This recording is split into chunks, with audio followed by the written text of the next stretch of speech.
Salut à tous, on se retrouve pour l'épisode 1579 du Zap Image. On commence aujourd'hui en ce 12 septembre avec un anniversaire, c'est celui de l'ancien parisien, nouveau joueur du Borussia Dortmund, Thomas Meunier, il fête aujourd'hui ses 30 ans.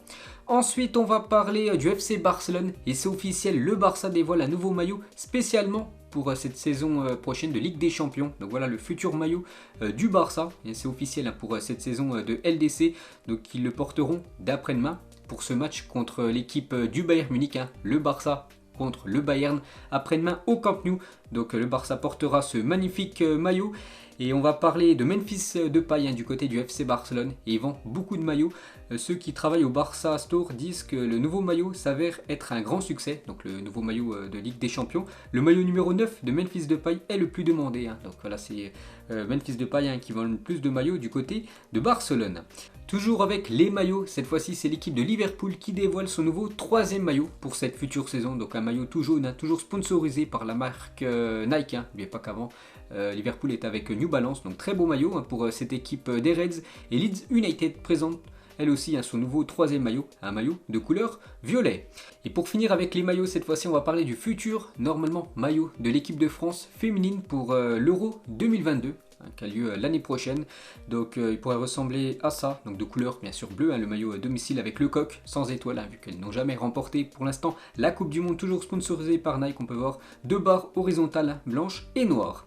Et concernant les ventes de maillots des deux monstres du football, Cristiano Ronaldo et Léo Messi, donc on a quelques chiffres. Donc Cristiano Ronaldo depuis son retour du côté de Manchester United, donc Ronaldo numéro 7, donc il a été vendu pour plus de 187 millions de livres, ce qui fait quasiment 200 millions d'euros.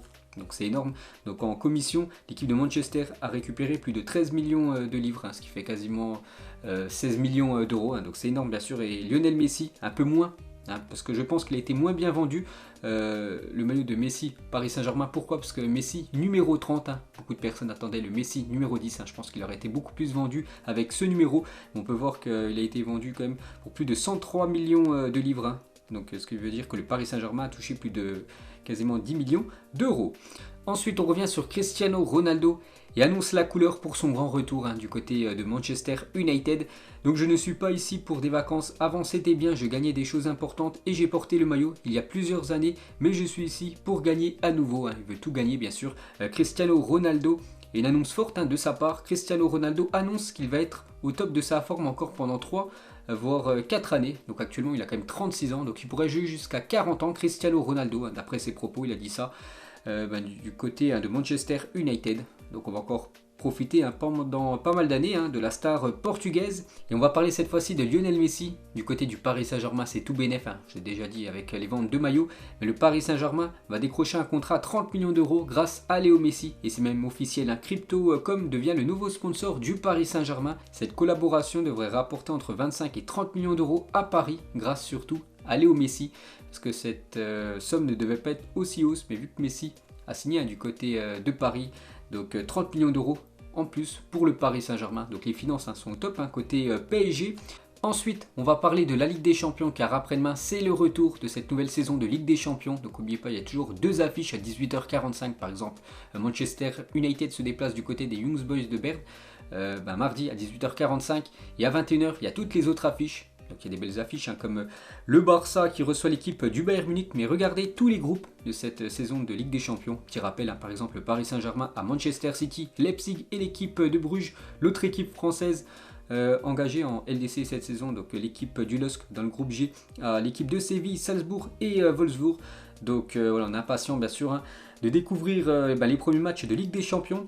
Et un petit rappel des meilleurs buteurs de l'histoire de la Ligue des Champions. Donc le premier c'est Cristiano Ronaldo, 134 buts en LDC. Le deuxième Léo Messi, 120 buts. Le troisième Robert Lewandowski, 73 buts. Et le quatrième, un Français, Karim Benzema, 71 buts. On peut voir le reste du top 10. Et je vais vous montrer quelques grosses équipes européennes. Voilà les effectifs. N'oubliez pas que chaque équipe pouvait inscrire 25 joueurs pour cette nouvelle saison de Ligue des Champions. Il y aura une autre liste pour les matchs élimination directe. Donc cette liste sera donnée lors du mois de février 2022. Donc par exemple le Real Madrid, regardez tous les joueurs qui pourront disputer cette Ligue des Champions. Côté Liverpool, on peut voir tous les joueurs. À noter que Karius, gardien du côté de Liverpool, n'est pas noté en tant que joueur pouvant disputer un match de LDC. On peut voir la liste de Manchester City, un futur adversaire du Paris Saint-Germain En Ligue des Champions, le Bayern Munich, hein. Liste impressionnante bien sûr pour les Bavarois. La liste du Paris Saint-Germain, pour moi, l'effectif vraiment le plus impressionnant bien sûr, hein. On peut voir aussi l'effectif du Borussia Dortmund, l'effectif de Manchester United avec Cristiano Ronaldo bien évidemment inscrit. Et pour finir, l'effectif du dernier vainqueur de la Ligue des Champions, l'effectif de Chelsea. Toujours avec ces Blues de Chelsea et Manchester United, donc à l'époque hein, c'était un sacré choc en première ligue.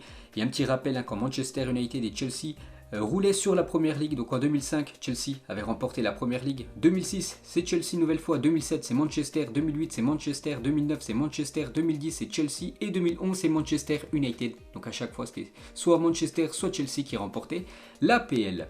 Ensuite différentes stats de grands joueurs. On commence tout d'abord avec Edinson Cavani à Naples à l'époque. En tout il avait fait plus de 138 matchs pour 104 buts, hein, c'est énorme quand même, et 14 passes décisives. Donc un joueur très important de l'histoire de Naples, l'attaquant uruguayen. Alexis Sanchez, Arsenal, c'est vrai qu'on n'entend plus trop parler du joueur chilien, mais à l'époque hein, du côté de Gunners, des sacrés stats aussi pour lui, hein, 166 matchs pour 80 buts et 45 passes décisives, hein, des sacrés stats, surtout que c'est pas numéro 9, c'est plus un joueur qui joue sur le côté. Il avait marqué beaucoup de buts hein, du côté de Arsenal. On peut voir aussi la saison 2010-2011 de Hulk au FC Porto, 52 matchs pour 36 buts, 27 passes décisives, énormes, hein. Il avait remporté 4 trophées du côté de Porto. Et on peut voir aussi que Falcao, qui est de retour hein, en Liga, ses stats en championnat avec l'Atlético Madrid, hein, c'était 68 matchs, 52 buts à l'époque. Donc il est retour en Liga, vu qu'il a signé il y a quelques jours du côté du Rayo Vallecano. Donc à l'époque, hein, Falcao, lors de la saison de Liga 2011-2012, c'est 34 matchs, 24 buts. La saison d'après, 34 matchs, 28 buts. Il a gagné la Copa del Rey, l'Europa League et la Supercoupe, Masterclass en Supercoupe en 2012 face à l'équipe de Chelsea. Il avait inscrit un triplé. Ensuite, on va parler du futur FIFA qui sort fin du mois et on va parler de Kylian Mbappé. On peut voir qu'il aurait une note de 91 en note générale, donc vitesse 97, tir 88, dribble 92, défense 36 et physique 77. Donc normalement la carte hein, de Kylian Mbappé, donc l'une des plus belles cartes hein, dans ce jeu FIFA. Une petite photo des enfants de Cristiano Ronaldo. On peut voir Cristiano Junior hein, qui a déjà bien grandi. Donc actuellement ils sont tous à Manchester avec bien sûr Cristiano Ronaldo joue maintenant du côté de l'Angleterre, on peut voir ces 3 derniers. Ensuite, regardez le futur campus du Paris Saint-Germain à Poissy et dessous d'un chantier titanesque, parce que vous savez que le Paris Saint-Germain va bientôt s'entraîner ailleurs qu'au camp des loges. Donc voilà le futur centre d'entraînement du Paris Saint-Germain. Il va être vraiment impressionnant. Vous pouvez mettre pause à regarder tout ce qu'il y aura du côté de ce nouveau centre d'entraînement. Ensuite, le retour en sélection de Karim Benzema inquiète beaucoup l'équipe du Real Madrid. Pourquoi, je vais vous dire hein. Donc Benzema n'a plus de repos depuis son retour en bleu, parce qu'avant, on l'a vu que Deschamps ne le sélectionnait jamais. Il avait toujours un petit peu de repos hein, lors des trêves internationales, que là vraiment il enchaîne quasiment tous les 3 jours un match. On vient juste de débuter la saison, donc il a joué quasiment tous les matchs avec l'équipe de France. Puis là il va enchaîner les matchs avec le Real Madrid, un match ce soir, un match mercredi, un match le week-end prochain. Donc ça inquiète énormément l'équipe madrilène. Ensuite, regardez cet arbitre, il est vraiment impressionnant, hein. Il ne vaut mieux pas embêter Anderson Daronco, arbitre brésilien qui officiait durant Uruguay-Équateur, donc c'est dans la nuit de jeudi à vendredi. Regardez la carrure hein, de cet arbitre, voilà, brésilien, donc impressionnant bien sûr. Et on va parler d'un autre arbitre, certainement le plus connu hein, de l'histoire des arbitres, c'est Pierluigi Collina, le boss ultime des arbitres. Il avait même été sur la jaquette hein, du jeu PES 3 à l'époque hein, sur la console PlayStation 2. Ensuite, cette fois-ci, on va parler d'un entraîneur et c'est officiel. Gus Hiddink annonce qu'il met un terme à sa carrière d'entraîneur. Donc je pense que les plus jeunes ne connaissent pas cet entraîneur. Avant, c'était un très grand entraîneur. Donc ancien coach du Real Madrid, Hiddink met un terme à sa carrière d'entraîneur. Donc il a définitivement mis un terme à sa carrière d'entraîneur. L'ancien sélectionneur des Pays-Bas, âgé de 74 ans, il l'a annoncé jeudi soir à la télé néerlandaise. Et bien sûr, on va regarder son palmarès en tant qu'entraîneur. Hein. Donc il a gagné une coupe intercontinentale, une Ligue des Champions, 6 fois le championnat des Pays-Bas, 4 coupes des Pays-Bas, une FA Cup, une Super Coupe des Pays-Bas. Il était second lors d'une coupe intercontinentale et 2 fois second lors de la Super Coupe UEFA. Donc le parcours international de Gus Hiddink sont incroyables. Hein. Donc avec la sélection néerlandaise, donc il avait atteint les quarts de finale de l'Euro 1996 et 4e à la Coupe du Monde 1998. Cette Coupe du Monde déroulée en France avec la Corée, parce qu'il avait été sélectionneur de la Corée. Donc 4e à la Coupe du Monde 2002, un sacré exploit. Avec l'Australie en quart de finale de la Coupe du Monde 2006 et avec la Russie demi-finale de l'Euro 2008. Hein. Donc bonne retraite à lui. Ensuite, jetez un petit coup d'œil au programme de la journée, surtout sur le territoire français. Donc dans quelques minutes, Montpellier contre l'AS Saint-Etienne pour le match à 13h. Aujourd'hui, on peut voir le multiplex à 15h. Le match de 17h, Nantes contre l'équipe de Nice. Et le gros match ce soir à 20h45, l'équipe de Lyon reçoit l'équipe de Strasbourg. Et toujours avec ce championnat français, donc c'est officiel, le but de Lucas Paqueta face à Clermont était le but du mois d'août en Ligue 1. Donc le but inscrit en lui-même n'est pas magnifique parce que c'est un plat du pied côté opposé du gardien, mais c'est surtout ce qui s'est passé avant, voilà, une quinzaine de secondes avant le but, vraiment la création de cette action qui s'est convertie en but avec tous les joueurs lyonnais qui ont touché tous quasiment le ballon, plein d'une deux, et ça s'est fini par ce très beau but. Et si l'on peut voir tous les autres matchs de la journée en Europe, et bien sûr il y a beaucoup de foot, donc par exemple en Angleterre, un Leeds contre Liverpool cet après-midi. En Espagne, l'Atlético joue dans quelques minutes à 14h. Du côté de l'Espagnol, Barcelone ce soir, le Real Madrid à 21h reçoit le Celta Vigo au Santiago Bernabéu. Donc en Ligue 1 on a déjà parlé. Et en Serie A, donc l'Inter, là à 12h30, se déplace du côté de la Sampdoria. Il y a aussi un beau match à 18h, l'AC Milan contre la Lazio de Rome. Ensuite, une déclaration du directeur de la Juventus concernant Erling Haaland. Il a dit: Haaland est un regret pour nous. Nous le voulions il y a des années, mais il n'était pas attiré par notre projet. L'acheter maintenant, nous allions chercher des joueurs comme lui, mais moins mûrs, même si je voudrais rien exclure. Donc voilà, on sait que Erling Haaland va être vraiment ciblé par pas mal d'énormes équipes l'année prochaine. Le Paris Saint-Germain, le Real Madrid, Manchester City, peut-être même l'équipe de la Juventus. Ensuite, une petite photo du Marocain Achraf Hakimi qui découvre Paris. Il était devant le Louvre. Ce week-end, Pedri qui a participé à un don alimentaire de 80 tonnes de bananes à la Banque alimentaire des îles Canaries. Grand respect pour le jeune espagnol. On va parler cette fois-ci de la Coupe du Monde. Vous savez qu'actuellement on entend que la Coupe du Monde pourrait se jouer tous les 2 ans. Donc Infantino, donc le président de la FIFA, promet des décisions pour la fin de l'année pour une éventuelle Coupe du Monde tous les 2 ans. Donc il va trancher, voilà, si c'est possible ou non. Et dans un communiqué commun, donc la Liga, la LFP, donc la Ligue 1, la Première Ligue, la Bundesliga et la Serie A et 8 autres instances continentales font part de leur opposition pour une Coupe du Monde tous les 2 ans. Donc bien sûr, toutes les grandes ligues comme la Première Ligue, la Serie A ou même la Liga refusent qu'il y ait une Coupe du Monde tous les 2 ans. Parce que bien sûr les joueurs auront encore plus de matchs. Et voilà, il y aura encore plus de blessures. Et Seferin, lui, président de l'UEFA. Donc c'est pas pareil, président de la FIFA et président de l'UEFA. Donc UEFA c'est plus sur la zone Europe. Donc menace un mondial bisannuel d'être boycotté. Donc nous, les pays européens, pouvons décider de ne pas y aller. Et bien sûr à la Coupe du Monde sans les pays européens. Donc ce serait pas en gros une Coupe du Monde, surtout que les pays européens, pour moi, sont les meilleures nations au football. On peut rajouter bien sûr le Brésil et l'Argentine. Et Ronaldo R9, lui a réagi. Lui, il est plutôt favorable à une Coupe du Monde tous les 2 ans. Il a dit: si vous demandez à Léo Messi et Cristiano Ronaldo, je suis sûr qu'ils diront tous oui, voilà, pour une Coupe du Monde tous les 2 ans. Et pour finir sur cette histoire des Coupes du Monde, Gareth Bale lui aussi a réagi. La Coupe du Monde, j'aime la tradition de tous les 4 ans, elle a ce prestige comme les Jeux Olympiques en se déroulant tous les 4 ans. Ensuite, une photo de Lukaku et Hakim Ziyech, donc l'attaquant belge et le milieu offensif marocain. Et pour revenir sur Lukaku, il a dit: quand Chelsea a fait sa 3e offre, je savais que c'était sérieux et je n'avais plus la tête à Milan. L'Inter m'a sorti de la merde. Je n'aurais quitté les Nerazzurri que pour Chelsea. Et c'est ce qui s'est passé pendant ce mercato estival. Ensuite, Ronaldinho contre Ramos lors d'un match de Ligue des Champions entre le Real Madrid et l'équipe de l'AC Milan. Cette légende colombienne, capitaine à l'époque de la Colombie lors de la Coupe du Monde 1994, Carlos Valderrama. Ensuite, on a connu à la même époque ces 2 grands trios, bien sûr à la MSN, donc Messi, Suarez, Neymar, et la BBC, donc Benzema, Bale et bien sûr Cristiano Ronaldo. Ensuite, regardez les équipes qui ont battu la Juventus au Allianz Stadium, donc le stade de la Juventus. On peut voir qu'il y a très peu d'équipes depuis 2012 qui est venu s'imposer du côté du stade de la Juventus Turin. Avant, par exemple, c'était l'Inter Milan, en 2013 le Bayern, il y avait aussi l'équipe de Manchester United en 2018, l'Ajax Amsterdam en 2019 et cette année 2021 il y a déjà Benevento, Milan et l'équipe de Empoli qui se sont imposés du côté de l'Allianz Stadium. Et du premier match officiel joué à l'Allianz Stadium, la Juventus, l'équipe qui est restée invaincue le plus souvent à domicile dans le top 5 européen, 181 matchs invaincus à domicile, récoltant également le plus grand nombre de victoires en championnat, 157 victoires à domicile pour cette équipe de la Juve. Ensuite, Viry-Châtillon, Sucy-en-Brie, coup d'envoi 14h, on gagne 6-0 et je mets les 6 buts. Donc ça c'était une déclaration de Thierry Henry. Donc de Viry-Châtillon à Orsay, où habitait Thierry Henry à l'époque. Mon père m'a sorti toutes les erreurs que j'avais faites dans le match, malgré qu'il avait inscrit 6 buts.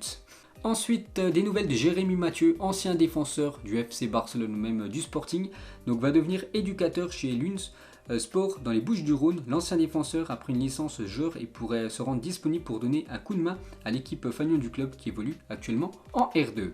Une déclaration du coach de l'AC Milan concernant Zlatan et Giroud, et il dit qu'il pourrait associer Zlatan et Giroud lors des matchs de championnat en Serie A. Olivier est une présence fixe dans la zone, il donne de la profondeur. Ibra est un directeur offensif, il aime toucher autant de ballons que possible. Quand ils seront à 100%, ils pourront jouer ensemble. Donc voilà la déclaration de Pioli. Donc en gros, il compte vraiment sur Giroud et Ibrahimovic pour cette nouvelle saison de Serie A. Il pourrait les aligner souvent en attaque. Ensuite, le FC Barcelone devra payer un bonus de 20 millions d'euros à Liverpool si Philippe Coutinho dispute 100 matchs avec le Barça, selon une clause du contrat, soit dans 10 matchs. Actuellement, il a disputé 90 matchs du côté de Barcelone. C'est pour ça que le Barça hésite à faire jouer Philippe Coutinho, parce que s'il dispute encore 10 matchs, le Barça devra redonner 20 millions d'euros à l'équipe de Liverpool. Ensuite, cette magnifique photo, donc c'est le stade du Zénith Saint-Pétersbourg en Russie. Magnifique photo avec le ciel noir, jaune, vraiment très belle image. Ensuite, une déclaration de Xavi, il a dit en Angleterre: si vous faites quelques bonnes choses et que vous jouez quelques bons matchs, les gens parlent de vous comme d'une légende. Les médias réagissent de manière excessive et mettent sur un piédestal beaucoup de joueurs. C'est qu'en Angleterre, souvent, on s'emballe très très vite quand un joueur réalise quelques bons matchs. Voilà, c'est une légende, c'est un futur très grand joueur. Donc voilà la déclaration de Xavi sur ce qui se passe en Angleterre. Ensuite, Patrice Evra avec sa petite famille, accompagné de Sir Alex Ferguson, son ancien coach du côté de Manchester United. Donc une photo de l'ancien coach écossais et de l'ancien joueur de l'équipe de France, Evra. Il était une fois à Séville. On peut voir Sergio Ramos, ancien joueur de l'équipe de Séville. On peut voir aussi Dani Alves, ancien joueur de cette équipe de Séville. Et je crois que l'autre joueur, le numéro 10, c'est un joueur brésilien. J'ai plus son nom en tête. Si on a qui savent qui c'est, n'hésitez pas à le mettre en commentaire. On va parler du Real Madrid, et pour la 5e année consécutive, le site internet d'un club de football le plus visité au monde, avec une moyenne mensuelle de plus de 1 516 000 utilisateurs uniques selon les données fournies par Comscore. Donc voilà, on peut voir que le site du Real Madrid, le site le plus visité au monde, devant le site de Manchester United et le site de Liverpool. Toujours avec le Real, donc une photo des supporters madrilènes, car ce soir c'est le retour du public du côté du Santiago Bernabéu, vu que ça faisait longtemps que le Real Madrid n'avait pas joué dans son stade. Donc c'est ce soir à 21 h contre l'équipe du Celta Vigo, et le plan du Real Madrid est de constituer une équipe aussi prestigieuse que sera le nouveau Santiago Bernabéu. Donc actuellement il est toujours en travaux, mais il peut accueillir des matchs, bien sûr, le stade du Real Madrid. Donc il devrait être fini lors du mois octobre 2022, d'après dernières infos, donc l'année prochaine. Donc Alaba et Camavinga sont déjà arrivés. Mbappé, Haaland et Pogba seront les prochains joueurs visés en 2022. Ensuite, regardez le top 7 des joueurs ayant écopé le plus grand nombre de cartons rouges dans l'histoire du football. Et le premier, c'est un Colombien, Bedoya, 46 cartons rouges récoltés dans sa carrière, c'est énorme. Donc il devance largement le deuxième, un Français, Cyril Roll, 27 cartons rouges, et le troisième, un défenseur qu'on connaît très bien sûr, défenseur du Paris Saint-Germain, Sergio Ramos. Ensuite, un jour, Oliver Kahn, ancien très grand gardien de la Mannschaft, a participé à une séance de pénalty contre des enfants pour une œuvre de charité. Chaque pénalty marqué par ces enfants permettait de récolter de l'argent pour un orphelinat. Oliver Kahn a arrêté tous les pénaltys, donc lui il n'en avait rien à faire. Lui c'était la compétition, même si c'était des enfants en face, même si c'était pour gagner de l'argent pour une œuvre de charité. Donc une petite info complètement folle sur Oliver Kahn. Ensuite on revient lors de l'année 1997, peut-être l'année de naissance de pas mal de personnes qui me regardent, et regardez le top 10 de cette année-là au Ballon d'Or. Donc c'était Ronaldo R9 qui avait remporté ce Ballon d'Or. On peut voir que Zinedine Zidane avait terminé 3e, Roberto Carlos 5e, Raoul 7e, même Christian Vieri avait terminé à la 10e position. Ensuite, le duel Sir Alex Ferguson et Arsène Wenger en première ligue, c'était quand même quelque chose à l'époque, quand l'un coachait Manchester United, l'autre coachait l'équipe de Arsenal, et surtout ces deux entraîneurs qui sont restés très longtemps en poste dans ces deux clubs. On peut voir les stats quasiment identiques de ces deux très grands entraîneurs.